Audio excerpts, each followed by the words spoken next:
Baik, Ibu Bapak, saudara-saudara yang saya kasih dalam Kristus, malam hari ini saya akan berbagi pengalaman rohani tentang spiritualitas kami, spiritualitas Salesian, terutama dalam usaha untuk pendidikan bagi orang-orang muda.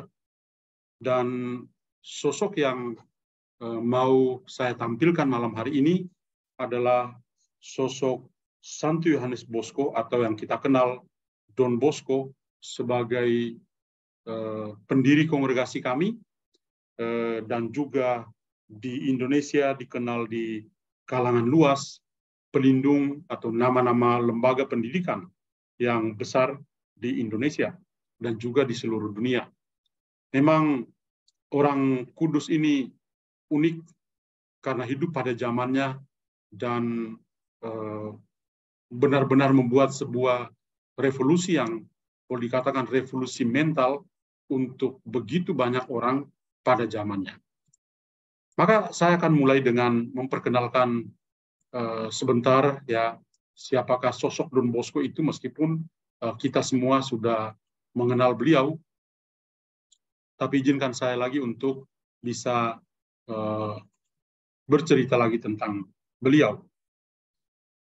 Mari kita pertama memandang gambar ini. Ini sebuah lukisan dari Santo Yohanes Bosco ketika dia berusia sekitar 70 tahun. Setelah lebih dari 40 tahun, dia mengabdikan diri bagi orang-orang muda dengan pakaian khasnya ini. Don Bosco ini adalah seorang imam projo yang hebat, bisa mendirikan sebuah kongregasi untuk para imam dan bruder yang besar di dunia, dan juga kongregasi para suster yang juga besar. Nah, siapakah dia sebenarnya? Kita semua perlu kenal supaya saya mengajak pertama juga melihat gambar ini. Ya, ini adalah Don Bosco di mana dengan segala macam karya, relasi dengan Bapak Suci, juga orang-orang muda, dan dikelilingi juga dengan para pengikutnya yang pada saat ini juga banyak sekali yang sudah menjadi orang kudus, santu dan santa. Nah, dia ya adalah orang Italia, orang Turin, kelahiran Becchi tanggal 16 Agustus 1815. Ayahnya adalah Franciscus Bosco, ibunya Margareta Occhiena. Pada saat berusia 2 tahun, papanya Franciscus ini meninggal dunia, maka dia dibesarkan oleh Mama Margareta. Kita para Salesian kami terbiasa memanggil ibunya Mama Margareta Occhiena, yang sekarang juga dalam proses untuk menjadi santa di dalam gereja Katolik. Saudaranya ada Antonius dan juga Yosef. Dia masuk sebagai imam projo di Keuskupan Torino dan ditabiskan tanggal 5 Juni 1841, meninggal dunia tanggal 31 Januari 1888, dan dikanonisasi sebagai orang kudus pada tanggal 1 April 1934. Dan Don Bosco ya memang dikenal sebagai rasul orang muda, tapi dia mendirikan tadi saya sudah singgung kongregasi yang besar. Yang pertama adalah kongregasi kami para imam dan bruder Salesian, atau yang disingkat dengan SDB, Salesian Don Bosco, di mana kalau di Indonesia jumlahnya itu ya tidak begitu dikenal, tapi di dunia ini, seluruh dunia, kami bekerja di 134 negara, dan mungkin saat ini adalah kongregasi yang paling besar di dunia. Lalu yang kedua, para suster Salesian juga di Indonesia jumlahnya hanya sangat kecil, tapi di dunia jumlah mereka juga sangat besar. Lalu ordo ketiga itu kita sebut dengan kooperator Salesian. Di Indonesia juga sudah ada, adalah keluarga-keluarga orang muda yang mereka juga hidup dalam keluarga, tapi juga mereka punya janji seperti kaul. Masa pembinaan juga ada aspiran, ada postulan, kemudian mereka bisa mengikrarkan kaul sebagai bagian dari ordo ketiga atau kooperator Salesian. Ini jumlahnya jauh lebih banyak ya dari para imam dan para suster. Nah, Don Bosco dikenal sebagai seorang imam, tadi saya katakan seorang imam projo yang hebat, dan juga sebagai seorang tokoh pendidik di dalam gereja. Kenapa ya dia bisa memilih seperti itu? Ketika ya tahun 1841 dia ditabiskan sebagai imam, di tahun yang sama dia mulai bergerak. Dia melihat situasi di kota Turin, di mana akibat dari revolusi industri, maka banyak orang muda yang menjadi miskin, sangat ekstrim. Mereka berpindah dari desa-desa ke kota-kota, dan dia sendiri menyaksikan di kota Turin begitu banyak orang-orang muda yang miskin, yang pendidikannya sangat terbatas, menjadi buruh kasar. Lalu dia tergerak. Dia bukan seorang ahli bangunan, ahli teknologi apa. Dia hanya seorang imam projo. Tapi dia mulai berusaha untuk coba membentuk yang namanya oratorium. Dan di dalam oratorium itu, dia mulai mengedukasi mereka. Mulai, ya, kalau sekarang ini mungkin kita sebut dengan pendidikan yang berbasis asrama. Kumpulkan di asrama, diberikan pembinaan, kemudian ketika mereka sudah mulai matang, mereka boleh mandiri.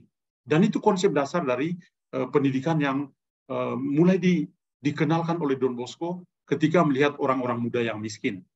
Ini yang dalam bahasa kami, para Salesian, kami biasa sebut dengan nama oratorium. Ya. Nah, sebetulnya kalau menyebut tentang oratorium, ya, dalam pikiran Don Bosco, ini ada 4 tempat yang penting. Oratorium yang pertama itu adalah sebuah asrama, sebuah rumah, ya, di mana anak-anak muda itu dikumpulkan dalam nama Yesus. Mereka diterima, dibantu di situ, dibentuk atau diberikan pembinaan tertentu supaya mereka bisa bertumbuh sebagai saudara di dalam satu asrama yang sama. Maka oratori pertama itu kita katakan sebagai sebuah asrama, sebuah rumah di mana bisa menampung anak-anak muda yang miskin. Mereka tinggal di situ, dan meskipun mereka berasal dari tempat-tempat yang berbeda, tetapi mereka bisa membangun persekutuan di sana. Tujuan yang paling penting adalah mereka bisa diselamatkan. Yang kedua, mereka tidak hanya bisa dikumpulkan saja. Don Bosco juga berpikir tentang bagaimana mereka yang sudah dikumpulkan ini bisa dibentuk sedemikian rupa atau diberikan pembinaan sedemikian rupa supaya bisa menjadi orang muda yang tidak hanya punya otot, tapi juga punya otak.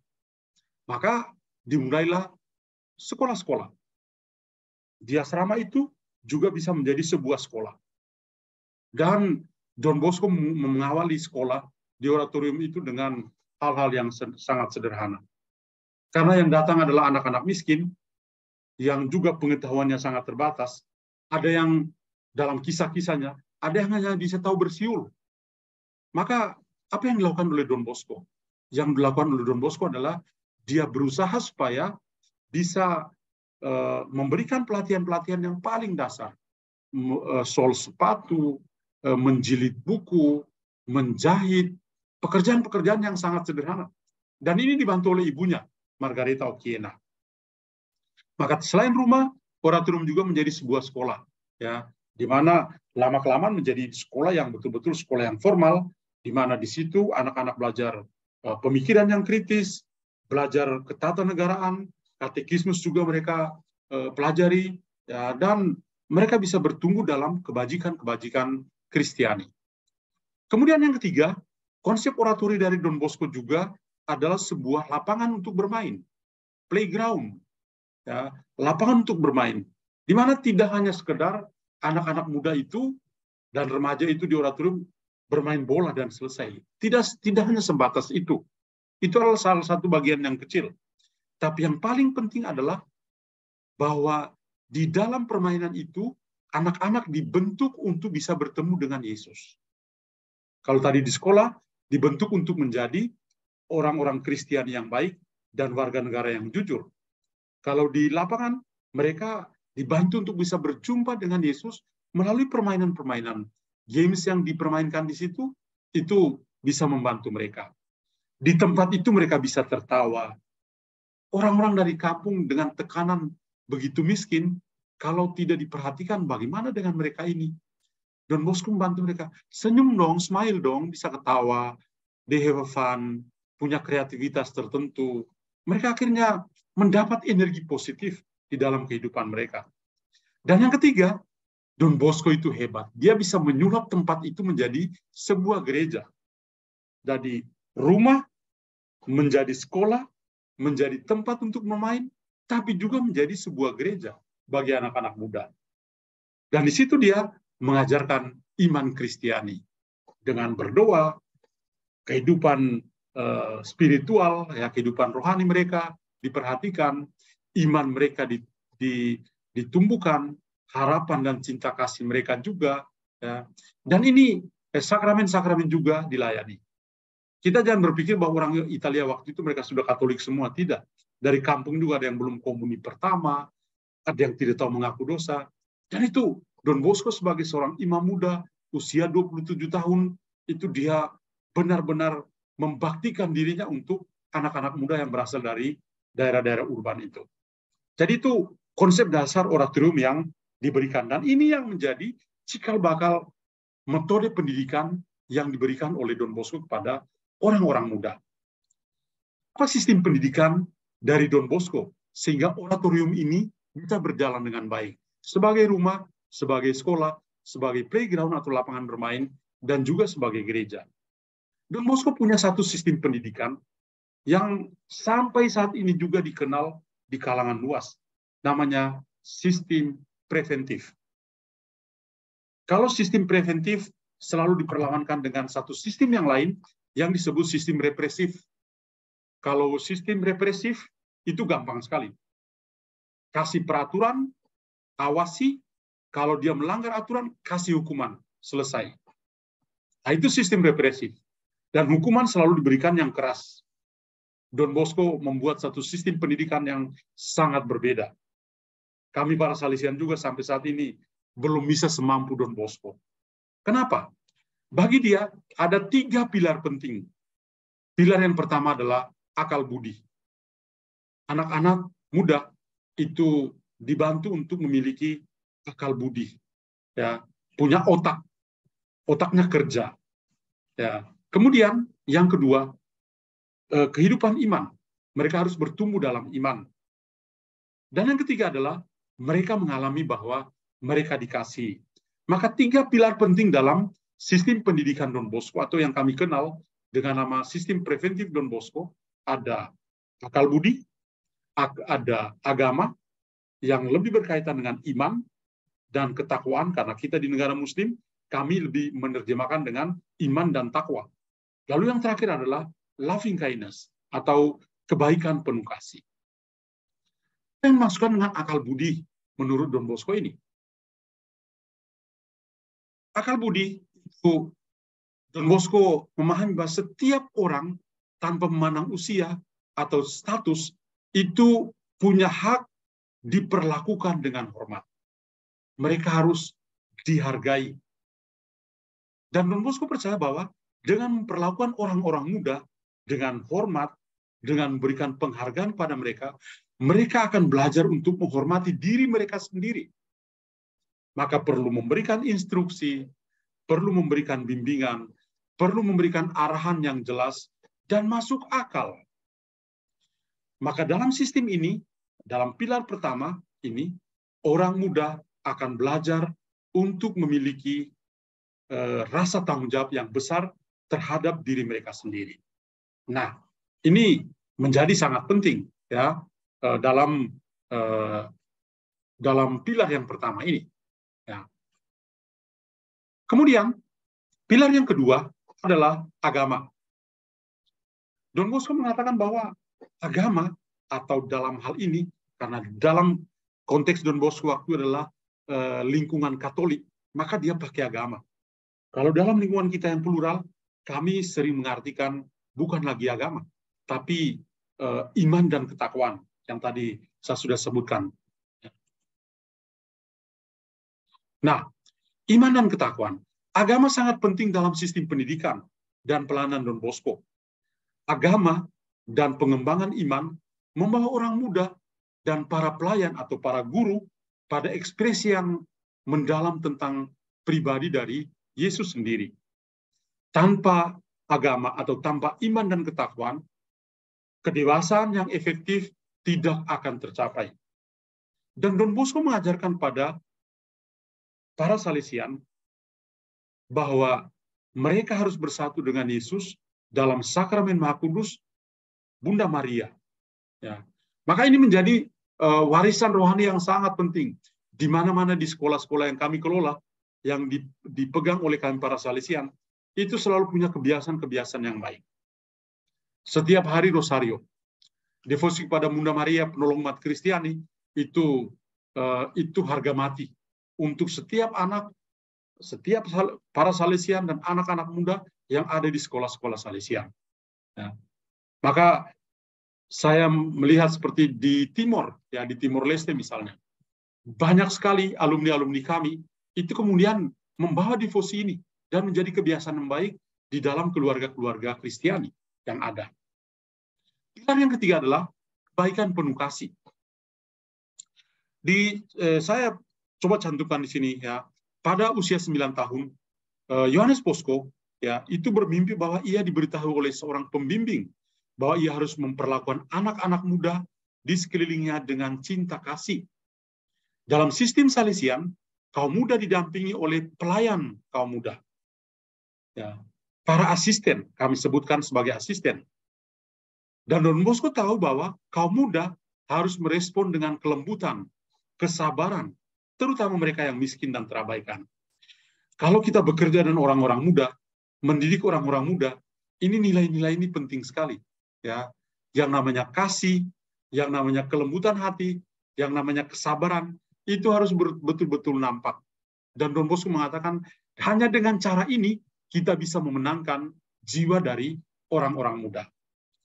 Nah, jadi kita lihat ya, ada 3 pilar penting dari sistem preventif ini. Ada akal budi, anak-anak muda dibentuk sedemikian rupa untuk bisa, otaknya bisa jalan, tapi mereka juga bisa menghargai kehidupan mereka, menghormati hidup mereka. Lalu yang kedua, mereka bertumbuh dalam iman. Ya. Dan yang ketiga adalah mereka juga mampu untuk mengasihi, kebaikan penuh kasih. Gambar yang ini adalah sebuah ilustrasi bagaimana Don Bosco ketika sebagai imam muda dia mulai oratori dengan anak-anak muda yang miskin ini, yang dari kampung, dan dia coba untuk membantu hal-hal tertentu dalam bidang pertukangan. Dia membantu mereka untuk bisa belajar dan menuju kepada kemandirian. Kita harus ingat bahwa ini terjadi sekitar tahun 1841 ke atas. Ya. Jadi masih sangat kuno waktu itu. Dari 3 pilar tadi, supaya anak-anak muda itu betul-betul merasakan pendidikan dengan sistem pendidikan Don Bosco yang baik, maka tanggung jawab dari para pendidik adalah diwujudkan dalam satu bahasa yang khas untuk kami para Salesian, namanya asistensi. Dan asistensi itu ya diwujudkan dengan kehadiran yang aktif di tengah orang-orang muda supaya bisa menolong mereka. Kami para Salesian memang punya banyak, di mana-mana ada asrama, dan kami itu punya satu ketentuan dalam biara, kami tidak tidur siang. Kalau cari para Salesian, itu pasti ketemu karena apa? Kami tidak akan tidur siang. Dan itu dari masuk seminari, itu sudah dibentuk sedemikian rupa. Jadi kami siang hari ya harus sama-sama, misalnya saya di sini dengan para frater ya, tidak bisa tidur. Kenapa? Karena kami punya asrama. Kalau kami tidur, anak-anak muda tidak diperhatikan, mereka bisa berbuat dosa. Dan itu yang pikiran dari Don Bosco. Don Bosco berpikir, ini anak-anak muda dari kampung, dari rumah mereka mungkin sudah punya pengalaman tentang dosa. Ketika mereka di sini, mereka harus diubah menjadi lebih baik. Maka para Salesian adalah asisten, ya, asistensi. Jadi harus asisten yang melakukan asistensi, menunjukkan tanggung jawab dengan kehadiran yang tetap, kehadiran yang nyata di tengah orang-orang muda. Ya, bermain dengan mereka. Ya, saya masih ingat ketika tahun 2002 saya memulai kehadiran Salesian di Sumba. Saya waktu itu masih imam muda, dan saya bisa masuk ke lapangan, bermain dengan anak-anak, dan orang-orang merasa, loh, pastor kok main sama anak-anak? Ya. Tapi bagi saya sebagai Salesian, itu hal yang biasa aja. Karena memang selama bertahun-tahun dibentuk, kita itu bersatu dengan orang-orang muda. Ketika saya masih studi di luar, itu di oratori pasti ketemu orang muda. Dan kalau Salesian tanpa orang-orang muda, itu tidak ada panggilan Salesian. Itu prinsip yang kami miliki. Jadi seorang Salesian ya itu sebagai pendidik dan punya tanggung jawab. Spiritualitas kami mengajarkan asistensi, kehadiran yang aktif di tengah orang muda untuk menolong supaya 3 pilar yang tadi, pilar pendidikan dalam sistem pendidikan Don Bosco itu bisa berjalan. Nah, Don Bosco sendiri ketika ditanya, apa sih untungnya Anda menerapkan sistem pendidikanmu untuk anak-anak muda yang miskin? Dan dia mengatakan begini,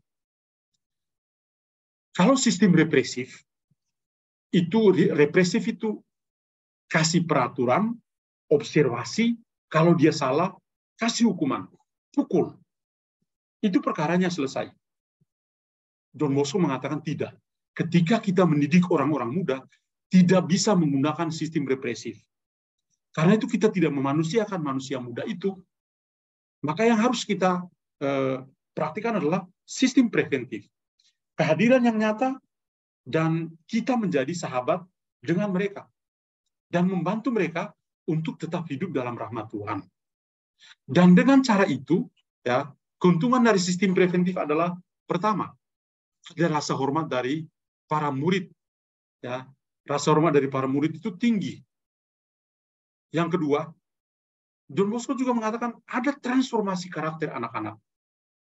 Anak-anak dari kampung mereka, ketika sampai di Turin, itu galak-galak semua.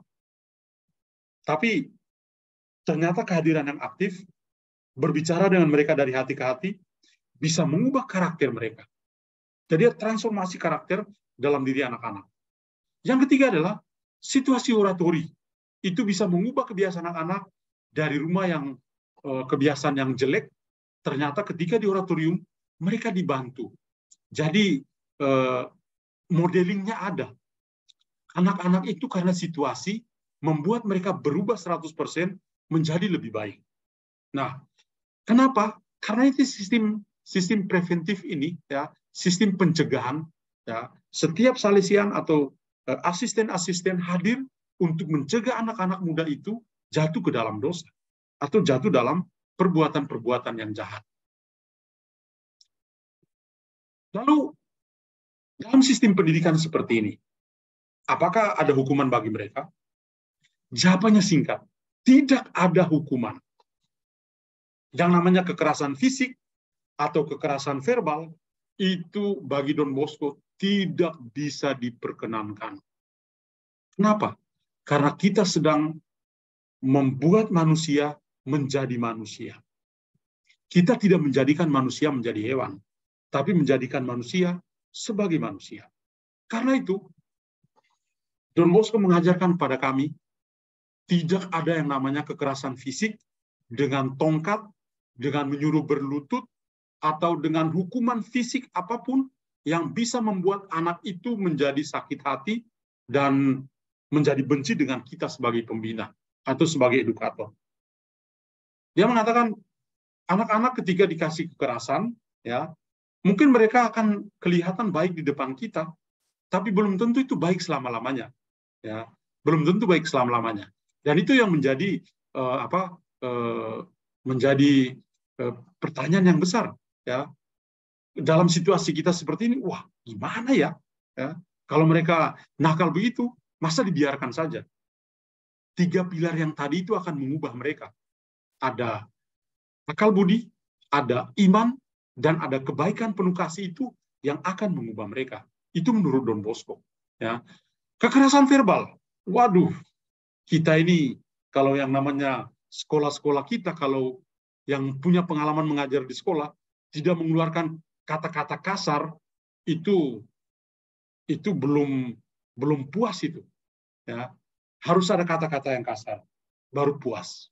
Ternyata Don Bosco bilang, enggak, kita tidak akan memenangkan jiwa seorang muda pun ketika kita berlaku kasar dalam kekerasan fisik maupun dalam kekerasan verbal. Don Bosco juga menekankan, kalau mau memenangkan jiwa anak, dia punya kesalahan, bagaimana Anda belajar untuk memberikan koreksi kepadanya. Setiap anak murid itu punya cara-cara yang berbeda untuk diberikan koreksi. Tidak semuanya sama. Tidak semua kita langsung siram satu kali, blok, semuanya basah. Tidak. Makanya pendidik harus kenal dia punya murid. Kenal baik-baik, tahu mau-maunya seperti apa. Jadi ketika dia ada kesalahan apapun, si pembina atau si edukator itu bisa langsung pegang dan memberikan koreksi. Dan ini butuh waktu yang banyak supaya si guru atau si pendidik itu ada di tengah-tengah melakukan asistensi di tengah-tengah anak-anak muda. Jadi cara memberi koreksi kepada anak-anak juga berbeda satu sama lain. Bisa dibayangkan satu kelas anak 40 anak. Beda cara kita memberi koreksi. Dan itu tidak gampang. Inilah sistem preventif. Satu lagi adalah peraturan itu dari awal dikasih jelas. Ini loh peraturannya. Ya. Maka dalam masa orientasi di sekolah misalnya, dalam masa orientasi sudah diperkenalkan. Ini aturannya, you kalau masuk di sini, aturannya seperti ini. Mari kita sama-sama melakukan aturan itu. Jadi dari awal sangat jelas. Ya. Pendidik harus memenangkan cinta kasih murid-muridnya bila dia ingin mengilhamkan rasa takut dalam diri mereka. Ya. Jadi jawaban singkat, apakah ada hukuman? Tidak ada hukuman. Tapi Romo, kalau mereka nakal sekali, mereka sampai pukul guru, masa kita biarkan saja? Satu pilar tadi adalah kebaikan penuh kasih. Kalau seandainya kebaikan penuh kasih diterapkan, kita bisa menangkan jiwa orang muda itu. Saya punya pengalaman ketika di Sumba, mulai dengan 4 anak dari kampung yang lihat muka mereka serem. Ya. Kenapa? Karena mereka itu paling nakal di kampungnya, saling pukul, lempar, dan bahkan mungkin pernah membunuh orang juga. Ketika tiba di situ, wah, lihat juga, awal-awal juga merasa canggung ya, ini bisa nggak ya dengan anak-anak seperti ini? Tapi akhirnya bisa. Ya.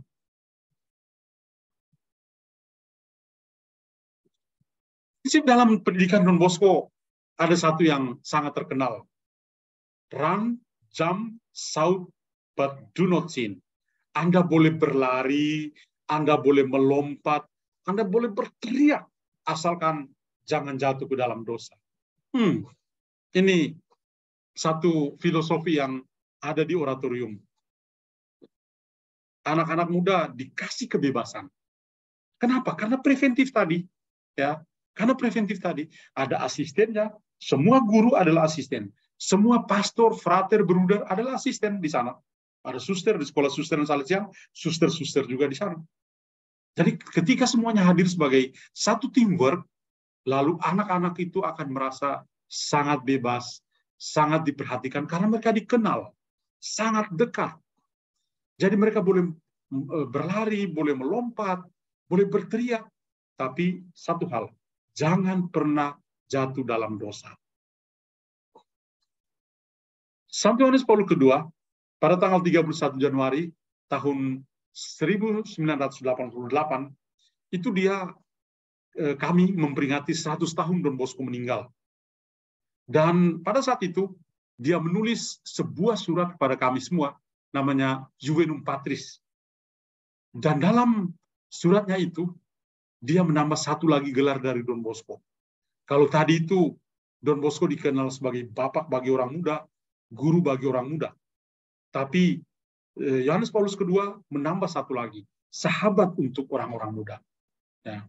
Dan dua orang ini, saya ketika membaca tulisan Yohanes Paulus II tentang Don Bosco, saya itu kagum sekali. Kenapa? Karena Yohanes Paulus II ketika dalam pembinaannya di seminari, masih di Polandia, dia juga bertemu dengan para Salesian. Maka ada sedikit pengaruh oratori dalam pengalaman rohani dari Santo Yohanes Paulus II. Demikian juga yang terjadi dengan Paus Fransiskus saat ini. Juga adalah mantan anak oratori juga di Argentina. Saya menutup renungan ini dengan mengutip beberapa perkataan dari Don Bosco tentang sistem pendidikan bagi orang-orang muda. Untuk para guru, berikanlah perhatian khusus pada murid-murid yang terbelakang, yang tidak diperhatikan oleh orang-orang. Itulah yang harus menjadi opsi fundamental dari seorang pendidik. Kadang-kadang guru-guru itu ya lebih cenderung untuk memilih yang baik, yang pintar, yang nakal-nakal tidak diperhatikan. Don Bosco bilang, bukan begitu. Yang terbelakang ini, bukan yang terbelakang maksudnya yang tidak mampu secara intelektual, yang nakal sekali. Nah, mereka inilah yang menjadi opsi fundamental. Perhatian khusus itu diberikan kepada mereka. Kalau mereka itu sudah pintar-pintar, ya, mereka mungkin tidak akan butuhkan sekolah kita. Tapi karena mereka ini sama-sama membutuhkan, kita harus memperhatikan mereka. Jadi pilihlah yang paling sulit, ya, yang paling sulit, yang paling terbelakang itu yang harus kita layani. Kalau jalan pintasnya sih pilih yang pintar-pintar, yang baik-baik, habis perkara. Masalahnya adalah lalu yang tidak pintar bagaimana? Masa dibiarkan? Justru mereka itulah yang harus diperhatikan. Yang kedua, guru yang hanya terlihat di dalam kelas dan tidak terlihat di lapangan bermain, playground, adalah hanya seorang guru saja dan tidak lebih dari itu. Tetapi dia dapat menjadi seorang saudara ketika ia dapat tinggal bersama orang-orang muda dan berkreasi bersama mereka. Ini filosofinya dari sistem pendidikan Don Bosco tadi. Ya, playground, ya, oratori itu menjadi rumah, menjadi sekolah, menjadi gereja, menjadi lapangan bermain. Dan dia mengatakan, kalau guru itu hanya di kelas dan tidak pernah bersama-sama dengan murid dalam asistensi, dia ya mungkin hebat sebagai guru, tapi dia tidak bisa menjadi saudara bagi anak-anak muda. Yang paling penting adalah bagaimana kita bisa memenangkan jiwa anak muda itu. Caranya bagaimana? Hadirlah di tengah-tengah mereka, kenallah mereka, dan menangkan jiwa mereka. Itu filosofi pendidikannya Don Bosco. Kemudian, karena konteks Don Bosco, apalagi dia seorang imam, dan oratori juga adalah konsep pendidikan berbasis asrama dalam pikiran Don Bosco itu, maka yang namanya nilai Kristiani juga ditanam. Tadi satu prinsip dalam sekolah sebagai sebuah oratori adalah mendidik orang muda untuk menjadi orang Kristiani yang baik dan warga negara yang jujur. Ya, maka ini seorang bisa menerima komuni kudus dan aktif dalam misa harian adalah dua pilar pendidikan Katolik. Ini memang sekali lagi tentu saja sulit untuk kita terapkan dalam konteks kita. Don Bosco memang menerapkan karena di tempat di mana dia ada adalah sebuah oratorium yang multifungsi, semua di dalam. Jadi semua yang tinggal di asrama tiap hari misa bersama, semuanya dilakukan bersama-sama. Dan bagi dia ini adalah dua pilar yang penting dalam pendidikan Katolik. Kemudian kata yang lain, jika kaum muda dididik dengan baik, kita memiliki tatanan moral. Jika tidak, keburukan dan kekacauan akan terjadi. Hanya agama, maksudnya iman Kristiani, yang dapat memulai dan mencapai pendidikan yang benar. Yang bicara ini seorang pastor, ya, dalam lingkungan Katolik, maka sangat mudah diterapkan. Ini akan berbeda dengan saya di sini. Di Tiga Raksa, kami punya balai latihan kerja. Dan balai latihan kerja Don Bosco di Tiga Raksa ini muridnya kadang-kadang bisa mencapai 600-an. Ya. 97% adalah anak-anak Muslim. Yang datang itu yang berjilbab, yang Kristen, yang agama-agama lain, itu sangat sedikit. Guru-guru yang Katolik mungkin hanya 3 orang. Yang lain semua orang Muslim. Kami juga menyiapkan fasilitas, ada ruangan di mana teman-teman anak-anak Muslim itu bisa berdoa, dan lain sebagainya.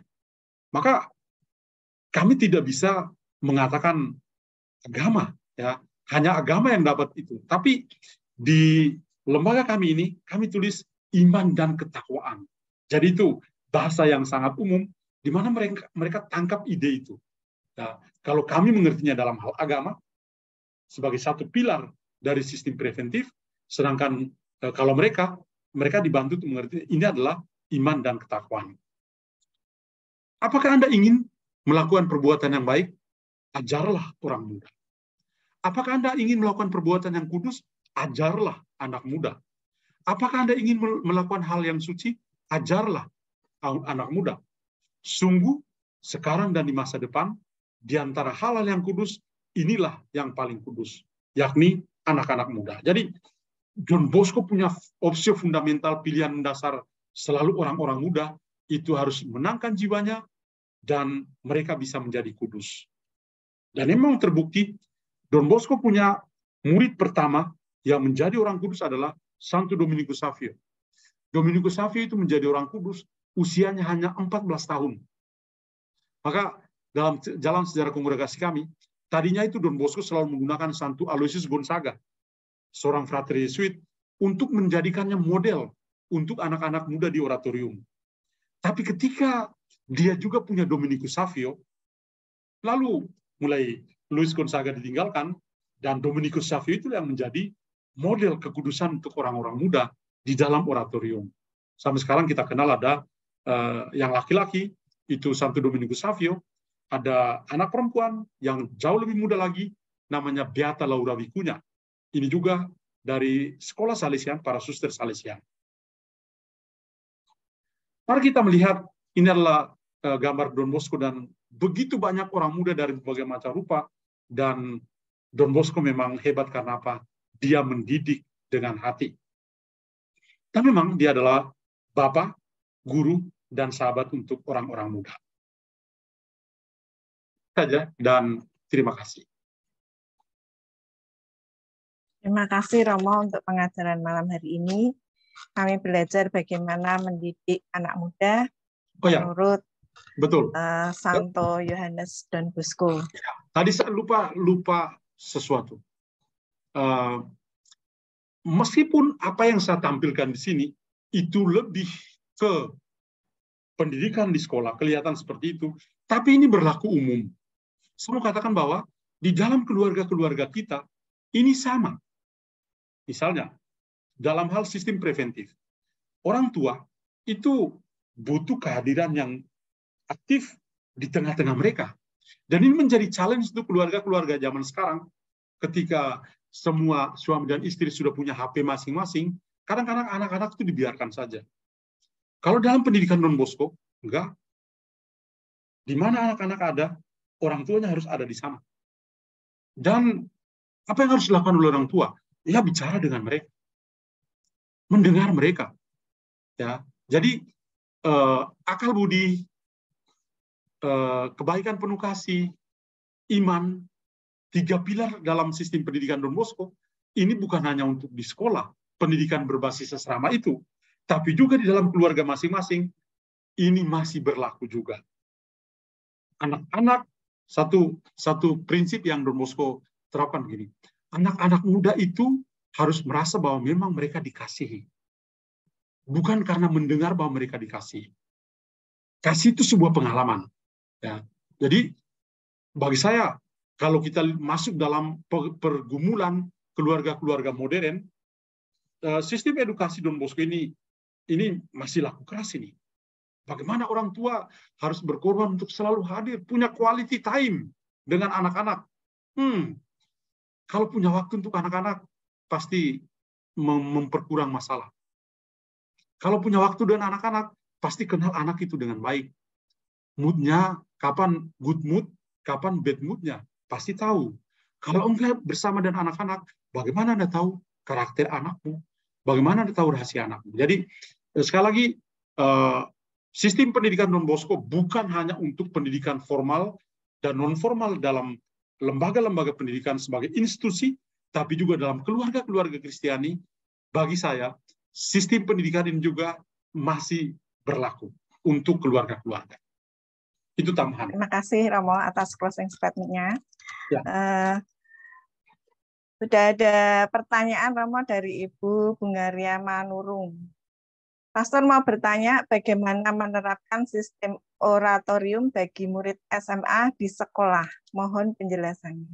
Iya, tadi dalam penjelasan ya sudah dikatakan bahwa istilah oratorium, kalau oratorium sendiri artinya tempat berdoa, ya itu oratorium, oratorium. Tapi bagi Don Bosco, oratorium itu ada empat hal tadi. Oratorium adalah asrama di mana mereka tinggal, di mana dalam asrama itu mereka pasti mendapat edukasi, pendidikan. Sekolah di mana mereka belajar, di dalamnya tidak hanya pendidikan akademis, tapi juga pendidikan nilai yang ditanamkan dalam kehidupan mereka. Lalu yang terakhir, satu lagi adalah lapangan untuk bermain. Itu juga menjadi oratorium. Kenapa? Kita bisa mengenal anak didik kita lebih dekat. Aslinya kita tahu dari mana? Di lapangan. Ya. Di kelas itu anak-anak bisa bohong kita, sopan, ya. Tapi aslinya di lapangan. Kita bisa lihat anak itu kapan dia itu egois. Oh, egois banget ya. Bawa bola dari ujung sampai ujung, dia tidak pernah offer kepada anak-anak yang lain. Kita bisa tahu. Kalau kita tahu itu, kita bisa bentuk dia supaya bisa menjadi lebih baik. Atau kita tahu, oh ini emosinya cepat ya. Kayak disiram bensin ya. Wah, cepat. Ditendang sedikit langsung marah, mau ya. Jadi kita tahu anak-anak yang murah hati seperti apa, yang pemarah itu seperti apa, itu di lapangan. Nah, oratorium juga lapangan bermain, dan yang terakhir adalah gereja, kapel, tempat berdoa. Ya, jadi kalau di sekolah-sekolah kita itu bisa menjadi sebuah oratorium, ya bisa sekali, karena di situ bisa menjadi sebuah rumah di mana semua siswa merasa feel at home, bisa juga menjadi tempat untuk belajar secara akademis, tapi juga pendidikan nilai bisa ditanamkan di sana. Ada lapangan untuk bermain, untuk kita mengenal mereka, dan juga ya tempat untuk mereka bisa bertumbuh dalam iman. Dalam agama apa saja. Tadi yang saya contoh misalnya di kami, 97% anak-anak Muslim, tapi kita menanamkan bukan nilai, kami tidak mengatakan nilai-nilai Kristiani, tapi bagaimana memberikan perasaan empati kepada mereka. Empati itu adalah nilai Kristiani, cinta kasih. Kami tidak akan mengatakan cinta kasih kepada seorang anak yang berjilbab, kita bilang, kamu harus punya cinta kasih loh. Bagaimana kita mancing dia untuk berempati, dan itulah nilai Kristiani yang kita tanamkan dalam hati mereka. Maka sekedar sharing pengalaman, kami di BLK kami mungkin sudah 20 tahun ya. Kalau ada pesta Don Bosco, anak-anak Muslim ini yang bergerak, mereka yang mengorganisir. Dan kalau ditanya, siapa itu Don Bosco? Jawabannya apa? Don Bosco itu orang yang baik. Dia mencintai orang-orang muda yang mendirikan sekolah di mana-mana, dan kami adalah alumni dari sekolah ini. Pikiran mereka seperti itu. Bagi kami oke lah, ya. Yang penting mereka tahu ada orang yang baik yang memperhatikan mereka. That's okay untuk kita di tempat yang majemuk seperti ini. Itu kira-kira komentar saya untuk pertanyaan dari Ibu Bungaria. Bagaimana Ibu Bungaria?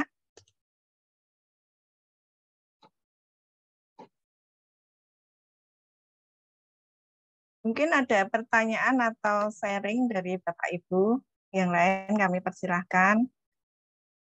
Mungkin Ibu Bapak di keluarga bagaimana tadi dengar penjelasan sistem preventif, bagaimana di rumah sistem preventif ini bisa diterapkan untuk anak-anak di rumah misalnya. Ya, mungkin ada yang punya pengalaman bisa memperkaya ya penjelasan saya karena saya tidak punya anak. Saya persilahkan Bapak Ibu, silahkan berbagi cara mendampingi anak-anak atau mungkin putra-putri yang sudah menginjak dewasa atau remaja. Saya persilahkan.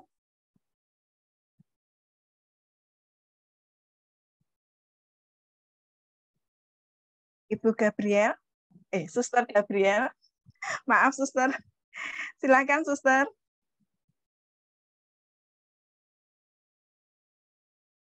Masih mute Suster. Masih di mute Suster.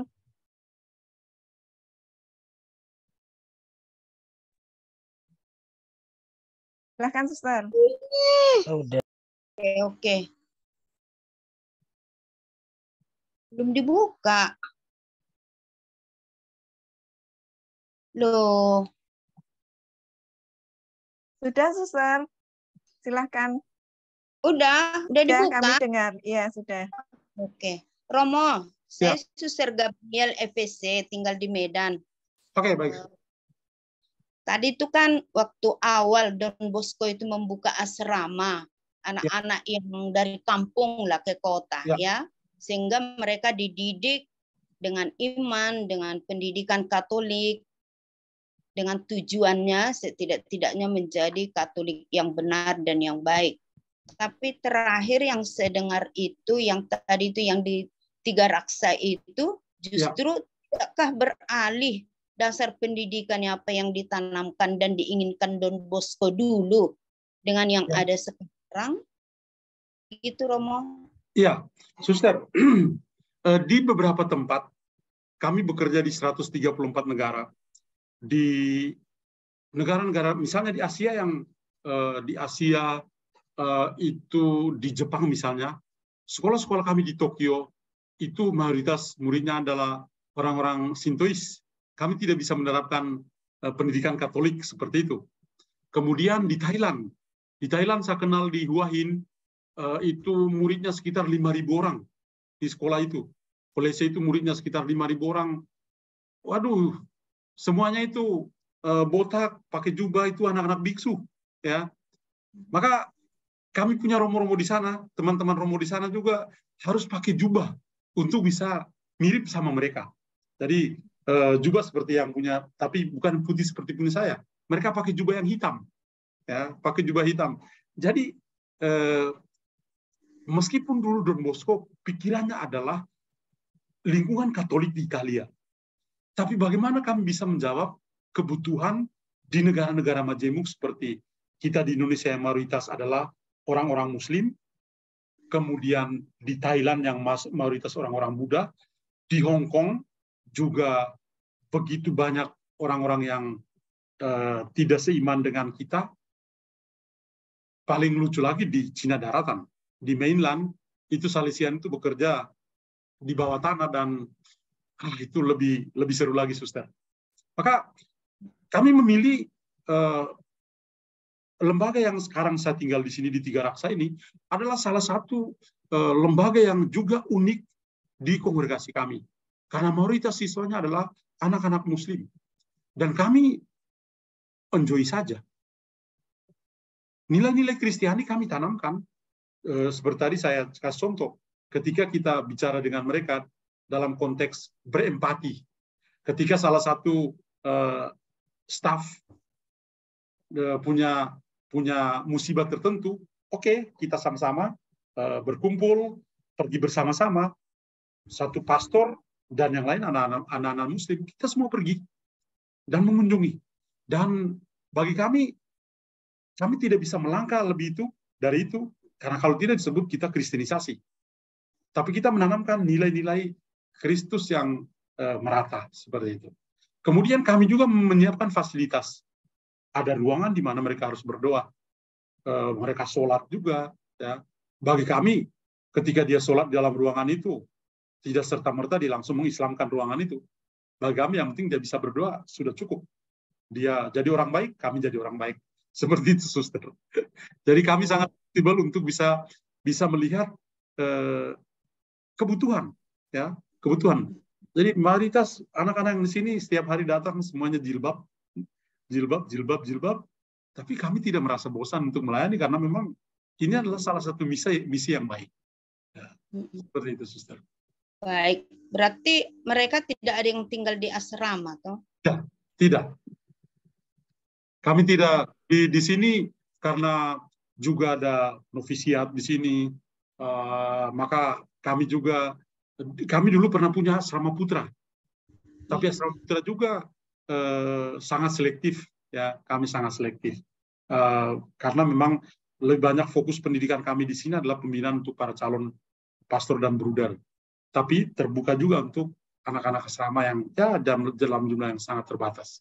Tapi di tempat-tempat lain kita punya asrama-asrama di Surabaya, di Blitar, di Purwodadi, di Sumba, kita punya asrama semua. Baik, karena kami juga pengalaman Romo, kami kan punya STIKES juga, Sekolah Tinggi Ilmu Kesehatan Disabel. Iya, lalu kami itu harus perhitungkan, memang kami terima ada yang Muslim, tapi kan ada perjanjian selama mengikuti pendidikan di sekolahan kami, mereka harus mengikuti ritus-ritus Katolik, walaupun dia tidak perlu jadi Katolik, kan gitu. Kami juga punya sekolahan TK sampai SMA dan buka asrama putra-putri umumnya di Kalimantan, Samarinda, Kalimantan Timur. Ada beberapa sekolah di sana. Sekalipun ada yang mau Muslim, tapi kami tetap minta bahwa ada persetujuan, bahwa tidak dipaksa. Sehingga karena semua aturan di sekolah itu ya berlaku aturan Katolik, ya doa, nanti ada misa di sekolah, misa anak-anak jadi ikut ambil bagian. Tapi kalau tadi saya lihat itu pengalaman dengan membuka sekolah gitu, tidak merasa Katolik terpinggirkankah menjadi yang utama jadi mereka, akhirnya yang Katolik jadi terpinggirkan? Tidak merasa gitukah yang Katolik yang ada? Karena memang pertama kami ada di Banten ya. Kami di Banten. Jadi memang kami tinggal di satu situasi yang memang seperti itu. Tapi yang kedua, kami akhirnya dalam perjalanan 20-an tahun ini, kami merasa bahwa ini adalah salah satu cara dari Tuhan untuk membantu kami untuk bisa melayani orang-orang muda. Tidak hanya orang-orang muda Katolik, tapi yang penting dia adalah orang-orang muda. Kami siap untuk memberi diri untuk memanusiakan dia. Dan memang dalam perjalanan waktu, begitu banyak ya yang menjadi alumni-alumni kami dari sini yang ya semuanya adalah anak-anak Muslim. Itu. Ya Romo ya, saya jadi maaf ya Romo, jadi saya jadi agak prihatin sedikit sehingga yang diutamakan dari yang Muslim agama lain, sedangkan miliknya sendiri jadi terpinggirkan begitu. Karena yang di sini namanya balai latihan kerja, Suster. Balai latihan kerja dalam bidang teknik, semua teknik. Dan kita memang membuka kesempatan kepada paroki-paroki PSE untuk bisa kirim, dan memang dari Papua, dari Ambon, dari Kalimantan juga ada yang datang ke sini ya. Ada juga frater bruder yang datang juga belajar ke sini. Tapi dari PSE, dari paroki, ya anak-anak kita di paroki, kalau pendidikan non formal seperti ini, ya mereka pasti. Padahal di sini BLK kami itu punya akreditasinya A, dan itu sertifikatnya diberikan oleh pemerintah. Ya. Tapi lagi-lagi yang datang di sini adalah anak-anak Muslim. Kami tidak bisa itu. Ya, kita membuka kesempatan untuk semua, tapi ternyata anak-anak kita yang dari pihak gereja mereka lebih senang ke pendidikan yang formal, bukan yang non formal. Ya. Baik, makasih Romo. Ya. Terima kasih, Suster. Ya, Ibu Vero. Silakan bila ada Bapak Ibu yang akan sharing atau bertanya.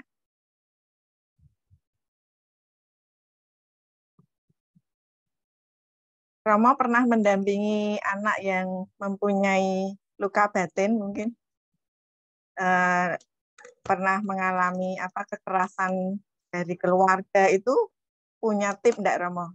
Kalau ada anak-anak yang seperti ini, biasanya kalau mereka berkumpul dengan temannya, dia akan kalau di sekolah itu mungkin usil atau menularkan kenakalannya pada anak-anak yang lain. Itu apakah Romo punya tip untuk menghadapi anak-anak seperti ini, Romo? Saya secara pribadi sih belum pernah punya pengalaman itu ya. Meskipun tadi dalam penjelasan saya kan Don Bosco juga punya prinsip bahwa ketika ada anak yang memang mungkin pernah punya masa lalu yang tidak bagus, masuk di oratorium, dia bisa dibantu untuk menjadi lebih baik. Ada transformasi, tadi ada di satu slide itu ada transformasi dalam karakternya, ya seperti itu. Saya sendiri belum punya pengalaman seperti itu ya. Mungkin karena pengalaman pastoral saya di Timor Leste, di Indonesia itu seperti di Sumba, juga di sini saya belum sempat mengalami special case seperti itu. Baik, Romo.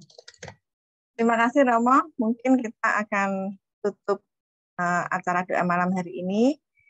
Bila nanti ada Bapak Ibu yang akan ingin melanjutkan dengan ramah tamah, kalau bila Romo masih ada waktu, kita lanjutkan setelah doa penutup malam hari ini, dan mohon mendoakan intensi doa dari saudara-saudara LPF.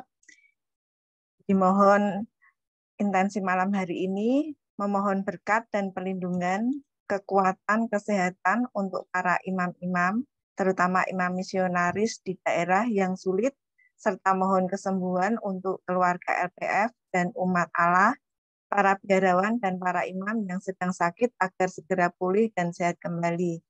Secara khusus, bagi Ibu Betty Trendy, Flora Ida Alwan, Koan Gunli, Vera Sofyan, Feni, Leni Kecik, Rai, Ratna, Sofi, Hendri, Faustina Inghiamiau, Mariatan, Haitung, Loreta, Ana Titik, Verena Yuyun Yuliati, Priscilia, Muriatni Chandra, Gaudesia, Evita Raharja, Verlimawati, Ferry, Silvano, cucu Ibu Sirli, Veronica Melia, Ibu Jito, Helti Surliana Ciara, dan intensi doa yang dimohon dalam tim doa Rosario. Juga mohon berkat bagi semua saudara yang tengah mencari pekerjaan untuk Bapak Vincent F. Dan mohon rahmat berkat bagi semua pasangan yang sangat merindukan momongan. Dan mohon penyertaan Tuhan atas Ibu Yulia yang tanggal 1 operasi, yang tanggal 1 Februari operasi sesar kelahiran anak pertama. Juga mohon pemulihan pasca operasi saraf kejepit atas Linda. Demikian Romo intensi doa malam hari ini, dan kami mohon berkat bagi kami semua yang hadir malam hari ini. Dalam nama Bapa dan Putra dan Roh Kudus. Amin. Bapa dalam surga, kami bersyukur padamu, Engkau mempertemukan kami malam hari ini untuk berdoa bersama dan juga belajar dari pengalaman rohani Santo Yohanes Bosco untuk mendidik orang-orang muda kami, mendidik anak-anak kami dalam keluarga masing-masing untuk bisa bertumbuh dalam kehidupan mereka sebagai anak-anak muda. Malam hari ini kami berdoa dan bersyukur padamu pertama-tama untuk semua berkat yang kuberikan pada seluruh keluarga besar LPF yang berkumpul malam hari ini, maupun mereka yang tidak sempat berkumpul karena ada halangan tertentu. Mohon berkat-Mu untuk seluruh keluarga besar LPF, semoga dengan doa-doa mereka, dengan pengorbanan-pengorbanan mereka, bisa membantu pertumbuhan iman dari umat-Mu yang bersiara di dunia ini. Berkatilah tim LPF yang senantiasa siap untuk menolong, menganimasi doa-doa setiap kali ada pertemuan doa. Tuhan, kami malam ini juga mendoakan saudara-saudara kami yang nama-namanya sudah disebutkan, terutama mereka yang sedang sakit. Jamalah dan sembuhkanlah mereka. Semoga Engkau memberikan kekuatan kepada mereka untuk menerima sakit penyakit yang mereka alami itu, dan berikanlah kepada mereka kekuatan iman untuk percaya akan anugerah kesembuhan yang boleh Engkau berikan pada mereka. Tuhan, kami juga bersyukur bersama keluarga-keluarga yang bersyukur untuk pemulihan dari sakit penyakit mereka pasca operasi, dan juga rasa syukur kami yang lain yang boleh kami sampaikan pada malam hari ini.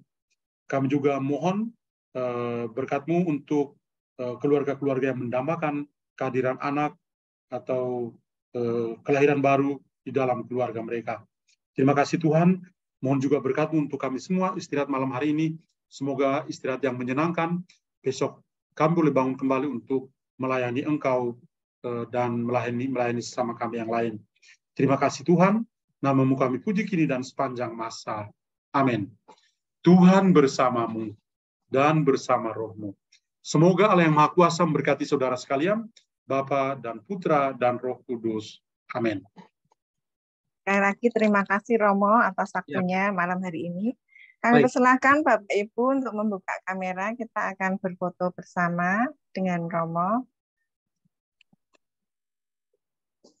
Silahkan Ibu Lucia.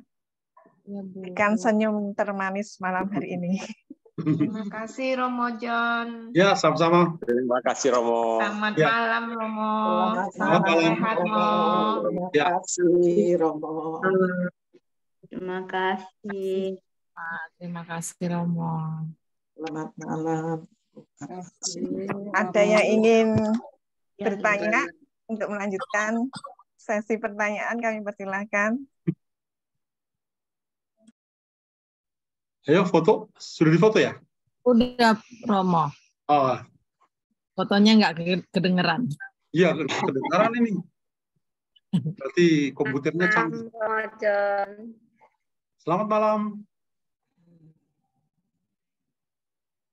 Suster, selamat malam.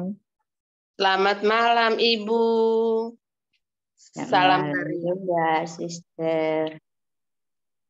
Suster Katisma ini jauh di Kupang ini. Di kampung. Kampung mana, Suster? Di Welpua, Kecamatan Kupang Tengah. Oh. Di luar kota Kupang, kurang lebih 1 jam dan kendaraan ke sini. Oke, baik. Kalau gitu selamat malam, Tuhan berkati semuanya ya. Sampai ketemu Suster, di lain Bapak waktu. Ibu. Terima kasih Bu Regina ya atas kepercayaannya. Salam sehat. Amin, amin, amin. Tuhan berkati. Selamat sehat semuanya. Cerita tentang Santo Dominik. Oke, Dominikus Savio itu bulan Mei. Nanti kita ketemu bulan Mei, saya akan jelaskan Santo Dominikus Savio.